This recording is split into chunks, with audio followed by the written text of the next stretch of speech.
Ya, halo selamat sore pemirsa. Kita berjumpa lagi dalam program Suara Parlemen Sore edisi Senin 19 Oktober 2020 bersama saya Dede Ramadan dan juga rekan saya. Dan saya Ayu Rahmawati. Kami sudah menyiapkan beragam informasi seputar dinamika dan aktivitas Dewan Perwakilan Rakyat Republik Indonesia yang akan kami sampaikan kepada Anda di sore hari ini. Ya. Dan terkait dengan tema kita pada hari ini, kita akan membahas terkait dengan Kementerian Kominfo mengumumkan 1.759 akun penyebar hoax. Ini terkait dengan media sosial ya, karena media sosial ini banyak sekali yang menggunakan dan banyak sekali orang-orang yang menggunakannya orang tidak bertanggung jawab yang akhirnya menyebabkan berita yang tidak betul adanya. Betul sekali Dadi, apalagi di tengah masa pandemi COVID-19 seperti ini orang-orang semakin banyak menggunakan media digital untuk beraktivitas dan juga aktivitas fisik biasanya dialihkan sekarang menjadi dunia digital, menjadi aktivitas digital, dan ini menjadi seperti dua mata pisau ya. Jadi semakin banyak orang-orang tidak bertanggung jawab yang menggunakan fasilitas ini dan pada akhirnya justru akan merugikan pihak-pihak yang seharusnya ini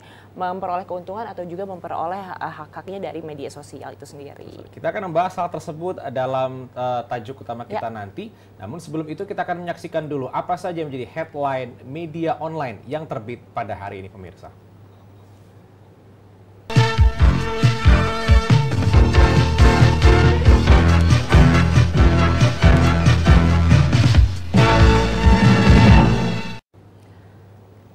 Ya pemirsa, headline media online yang pertama datang dari laman tempo.co. Temuan LP3ES akun buzzer dominasi peta percakapan pendukung Undang-Undang Cipta Kerja. Asosiat Lembaga Penelitian dan Pendidikan serta Penerangan Ekonomi dan Nasional atau LP3S, Tommy Satriatomo, mengatakan akun pendukung atau buzzer mendominasi peta percakapan pada klaster partai politik pendukung Undang-Undang Cipta Kerja. Temuan ini berasal dari analisa LP3ES Media Analitik pada 13 Oktober 2020. Tanggal 3 Oktober merupakan sidang pengesahan tahap 1 DPR RI, sedangkan 13 Oktober pemerintah mengumumkan draft final rancangan Undang-Undang Cipta Kerja. Cakupan pantauan percakapan adalah Twitter dan media massa 400 media online nasional dan juga daerah. Subjek pantauannya adalah isu Omnibus Law atau RUU Ciptaker Partai Demokrat, PDIP, Partai Golkar, serta PKS. Kubu pro dan kontra terjebak dalam echo chamber masing-masing. Kubu pro ini tidak menjawab hal-hal yang menjadi perhatian kubu kontra, misalnya terkait dengan urgensi, ketergesa-gesaan penyusunan, dan tidak diakomodasinya stakeholder yang terdampak, serta RUU yang cacat prosedur. Jadi kalau bicarakan terkait dengan buzzer, banyak sekali orang yang saat ini berprofesi bahkan sebagai buzzer, mereka menerima segelintir uang dari segelintir oknum yang memanfaatkan buzzer-buzzer ini untuk memberikan informasi-informasi yang masih belum benar atas terkait dengan benar atau tidaknya terkait dengan valid atau tidak berita ini ya. Dan kita mengingatkan masyarakat untuk bisa lebih cerdas lagi dalam menyaring berita atau informasi yang mereka terima terkait dengan benar tidaknya berita tersebut ya. Ya, betul tadi. Kita beralih ke headline media online selanjutnya dari kompas.com. Di sini membahas terkait dengan 361.867 kasus COVID-19 di Indonesia. Pemerintah diharapkan tekan laju penularan virus. Sudah lebih dari 7 bulan masa pandemi belum tampak tanda-tanda keberhasilan pemerintah dalam mengendalikan laju penularan virus corona. Hal ini terlihat dari masih bertambahnya kasus COVID-19 di tanah air dan berdasarkan data pemerintah pada Minggu 18 Oktober 2020 pukul 12.00 waktu Indonesia bagian Barat tercatat ada 4.105 kasus baru COVID-19 dalam waktu 24 jam. Penambahan itu menyebabkan jumlah kasus COVID-19 mencapai 361.867 kasus terhitung sejak diumumkannya pasien pertama pada 2 Maret 2020. Upaya pemerintah dalam menangani pandemi COVID-19 pun dinilai tidak cukup hanya dengan menambah fasilitas kesehatan dan kamar untuk isolasi pasien. Dokter spesialis paru Erlina Burhan mengatakan pemerintah harus mampu menekan kasus COVID-19 agar tidak makin bertambah. Jika pemerintah tak menekan kasus COVID-19 dan terus menambah rumah sakit rujukan, dikhawatirkan tenaga kesehatan akan kewalahan karena jumlahnya kian terbatas. Ya, ini kalau mengingat masa-masa pandemi di COVID-19 Indonesia ini sudah banyak sekali tenaga kesehatan yang gugur dan juga kita masih dalam masa dilematis. Kemarin juga sempat PSBB transisi, sekarang juga kita masih melaksanakan seluruh protokol kesehatan. Kita berharap semoga masyarakat dapat terus menjaga dirinya, juga pemerintah menyiapkan peraturan-peraturan yang pastinya pro dan juga akan menekan laju pertumbuhan dari COVID-19 itu sendiri. Pemirsa, kita beralih kepada berita yang ketiga datang dari dpr.go.id. Hari Parlemen Nasional Pijakan Indonesia terus berkembang.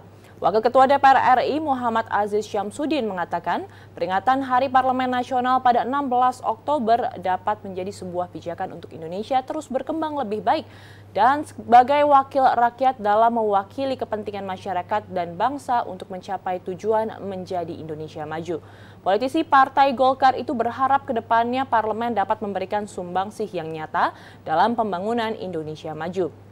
Aziz juga mengharapkan agar peringatan Hari Parlemen Nasional dijadikan sebuah momentum untuk mengingat kembali semangat awal lahirnya parlemen di Indonesia. Menurutnya, semua pihak harus selalu mengingat peran dan jasa para pejuang bangsa hingga akhirnya memiliki DPR RI yang berasaskan nilai-nilai Pancasila yang sangat demokratis. Aziz menilai hal itu tidak terlepas dari peran parlemen bersama pemerintah dalam menyusun undang-undang dan selalu menjaga nilai keadilan sosial bagi seluruh rakyat Indonesia. Ya, ini tentunya kita berharap di Hari Parlemen Nasional ini nantinya kepercayaan masyarakat terhadap parlemennya atau DPR RI ini bisa semakin meningkat dan nantinya kinerja dari parlemen dan juga bersama dengan pemerintah untuk bersinergi terus untuk bisa meningkatkan Indonesia yang lebih sejahtera ke depannya. Betul sekali, kita berharap semoga nantinya parlemen Indonesia akan menjadi lembaga yang semakin strategis, semakin transparan juga dalam memperjuangkan hak-hak serta suara rakyat. Setuju sekali. Pemirsa, nanti kami akan kembali lagi untuk membahas tajuk edisi Senin 19 Oktober 2020 terkait dengan Kementerian Kominfo umumkan 1.759 akun penyebar hoax. Selengkapnya sesaat lagi.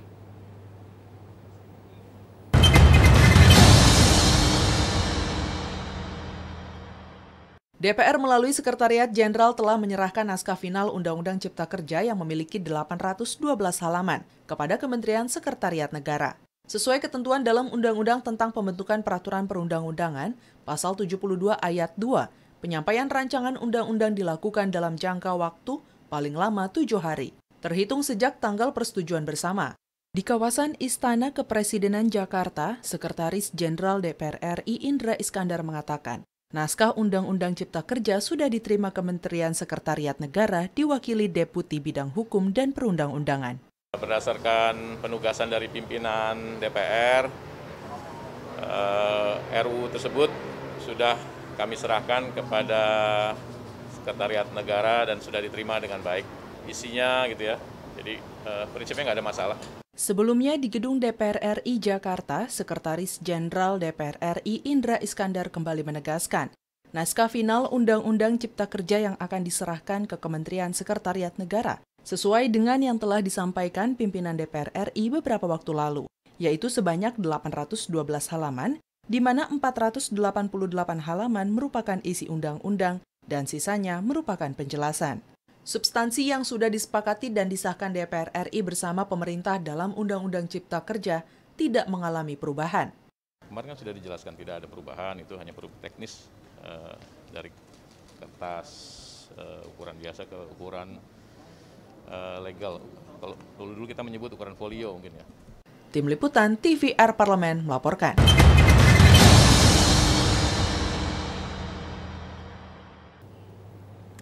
Ya, pemirsa, terima kasih Anda masih bersama kami dalam Suara Parlemen, dan pada tajuk hari ini kita membahas mengenai Kementerian Kominfo umumkan 1.759 akun penyebar hoax.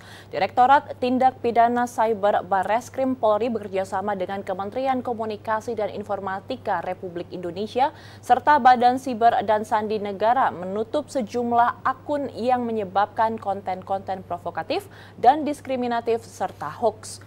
Tercatat sejak menelusuri dunia maya pada 14 Agustus 2019 hingga 27 Agustus 2019 sudah terendus 32.000 lebih akun yang diduga melanggar.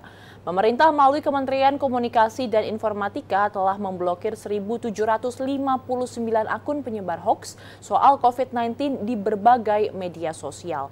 Hal itu diungkapkan oleh Menkominfo Johnny G. Plate. Ia merinci ada 1.300 akun Facebook, 424 akun Twitter, 20 akun YouTube, dan 15 akun Instagram yang diblokir karena menyebar hoaks terkait COVID-19. Johnny juga menuturkan pihaknya menemukan 2020 konten hoaks di 4 platform media sosial tersebut. Paling banyak ditemukan di media sosial Facebook dengan jumlah hoaks 1.497 konten hoaks, sedangkan di Twitter sebanyak 482, di YouTube sebanyak 21 konten, dan di Instagram hanya 20 konten. Ya, ini kalau kita membahas di Indonesia sekarang, banyak sekali hoaks ini sangat mudah sekali termakan oleh masyarakat dikarenakan satu, Indonesia merupakan negara yang literasi membacanya masih rendah. Masyarakat kesadaran akan membaca untuk mencari fakta apakah benar dari informasi yang mereka terima itu sudah benar, valid atau tidak. Benar sekali, dan ini juga harus diperhatikan bahwa literasi digital memang segitu pentingnya. Apalagi kalau mengingat sebentar lagi nih nanti Desember kita akan menghadapi pilkada serentak. Takutnya jadi seperti biasa kalau misalkan mau menghadapi pesta demokrasi ini makin banyak hoax yang tersebar di media sosial. Makin banyak hasil goreng-gorengan ya. Betul sekali. Kita harus memastikan ini jangan sampai terjadi yang namanya hoax-hoax dari buzzer-buzzer yang tidak bertanggung jawab menjadi lebih mengacaukan ke depannya. Dan kita akan membahas hal tersebut dalam tajuk utama saat lagi. Pastikan Anda jangan kemana-mana, tetaplah bersama kami dalam program Suara Parlemen.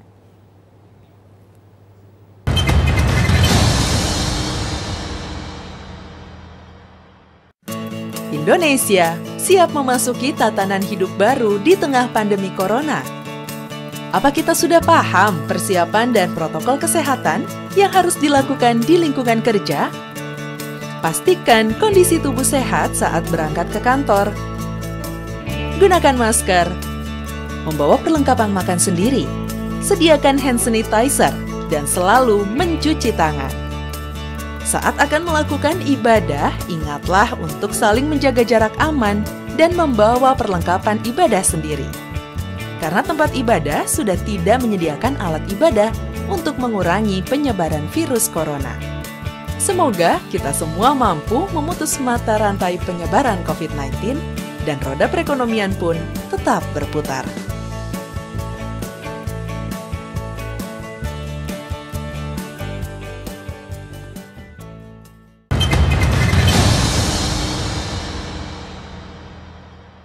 Pemirsa, terkait dengan hoax, ini paling banyak ditemukan di media sosial Facebook yang dengan jumlah hoax sebesar 1.497 konten hoax. Sedangkan di Twitter sebanyak 482 hoax, dan di YouTube sebanyak 21 konten, dan di Instagram hanya 20 konten hoax.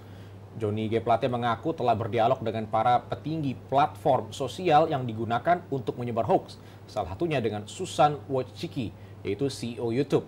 Kata Johnny, YouTube juga berkomitmen untuk bersama-sama mengatasi hoax. Ia juga tengah memproses 261 akun yang diduga menyebar isu hoax terkait COVID-19. Lanjutnya, sudah 104 orang yang menjadi tersangka akibat memproduksi dan menyebar luaskan hoax terkait COVID-19. Sebanyak 17 diantaranya bahkan telah ditahan oleh pihak kepolisian. Direktur Jenderal Aplikasi Informatika Kementerian Komunikasi dan Informatika Samuel Abriani mengatakan informasi hoax terkait COVID-19 yang beredar di media sosial akan ditindaklanjuti bersama pemilik platform.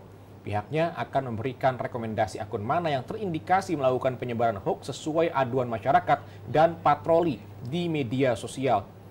Berkaitan dengan konten hoax yang menimbulkan keresahan publik akan ditindaklanjuti penegak hukum, yakni kepolisian, bila ada unsur delik pidana yang telah dilanggar oleh pemilik akun.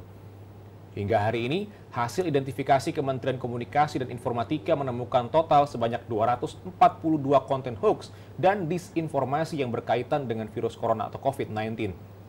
Dan seluruh konten itu tersebar di platform media sosial maupun website dan platform pesan instan. Ya, kalau membicarakan masalah hoax, mungkin beberapa orang menganggap bahwa oh ini hanya pesan-pesan yang dimanipulasi atau isu-isu tidak benar. Tapi terkadang nih Dat, ketika ada isu-isu tersangkut kesehatan, salah satunya di saat pandemi COVID-19 ini banyak sekali isu-isu yang sangat merugikan masyarakat. Contohnya mungkin saya pernah beberapa kali menemukan hoax tentang COVID-19 itu adalah obat-obat herbal yang katanya bisa digunakan untuk kesembuhan dari COVID-19, tapi ternyata secara medis tidak terbukti dan sudah dikonfirmasi hoax. Ini akan sangat merugikan kesehatan dan juga individu dari masyarakat itu sendiri. Akhirnya masyarakat sudah keluar uang atau keluar biaya yang akhirnya untuk bisa berharap untuk bisa mengobati virus corona, namun ternyata sia-sia ya. Ini sangat merugikan masyarakat dan semoga nantinya buzzer-buzzer dan juga hoax-hoax yang bertebar ini dapat segera ditindaklanjuti oleh aparat yang berwenang ya. Pemirsa, tadi sudah kita bahas kepada Anda apa saja menjadi headline media online dan tajuk utama yang barusan kami bahas bersama dengan Anda. Dan berakhirnya sudah rangkaian acara Suara Parlemen edisi hari ini. Saya Dadi Ramadan, dan juga rekan saya, Mas Kami. Dan saya Ayu Rahmawati beserta seluruh kerabat kerja yang bertugas mengucapkan terima kasih atas perhatian Anda. Sampai jumpa.